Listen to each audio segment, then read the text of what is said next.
This is Neural Newscast. It is Saturday, August 15th, 2026. Here is what matters this morning. I'm Thomas Keene. And I'm Hannah Whitmore.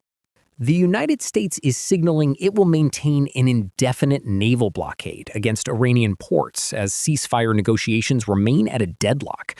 Defense Secretary Pete Hegseth says the military can sustain this presence by rotating carrier strike groups to enforce economic isolation. While the administration projects strength, lawmakers are raising alarms over the status of the United States Abraham, which has been at sea for a record 7 months.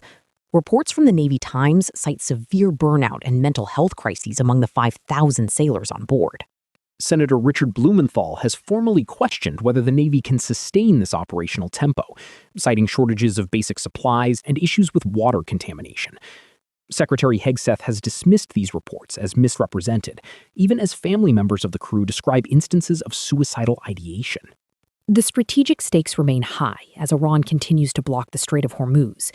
The administration is preparing new economic measures for next week to further isolate the Iranian economy, though naval experts warn that these prolonged deployments are eroding the readiness of nuclear-powered vessels. In other news, the academic world is mourning former Cambridge professor Jason Arday, who was found in South London on Friday. The 41-year-old sociologist had recently resigned following a high-profile controversy regarding his academic work and past achievements. Lebanon's Prime Minister Nawaf Salam condemned the strikes, stating that the targeted house was a residence for displaced families, not military infrastructure. The strike killed Ali Samir al-Hajj Hassan, a commander in the Radwan force, which the IDF claims was using civilians as human shields. This escalation comes despite a ceasefire framework established earlier this year that calls for the disarmament of Hezbollah and a gradual Israeli withdrawal. Israeli forces continue to occupy roughly 5% of Lebanese territory, maintaining a 10-kilometer military buffer zone along the border. Hezbollah has rejected direct negotiations, but Lebanese and Israeli officials are still scheduled for an 8th round of talks this September. The recent violence has sent a clear message to negotiators as they struggle to prevent the conflict from expanding further into the region. Meanwhile, United States Ambassador to Israel Mike Huckabee has issued a sharp public rebuke by labeling certain Israeli settlers as terrorists.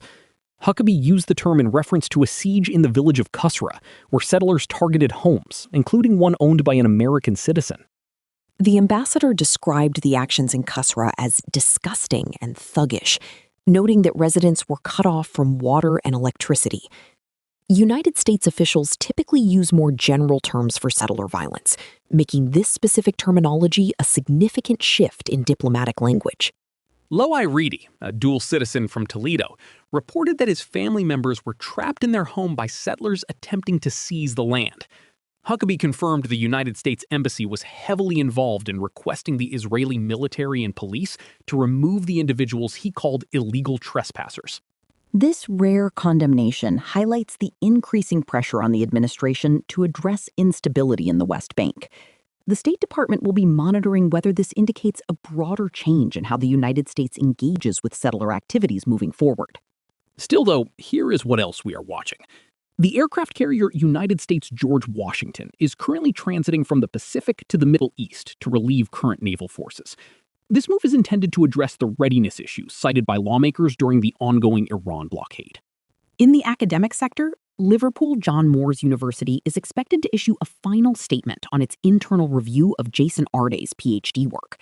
The university had previously found no evidence of plagiarism in the thesis that launched his career. Finally, we are looking toward the next scheduled round of maritime security talks in the Middle East. Diplomatic observers are waiting for a confirmed date in September for the next meeting between Lebanese and Israeli negotiators regarding border security. Tomorrow, we will look at new agricultural data impacting global grain supplies. I'm Thomas Keene.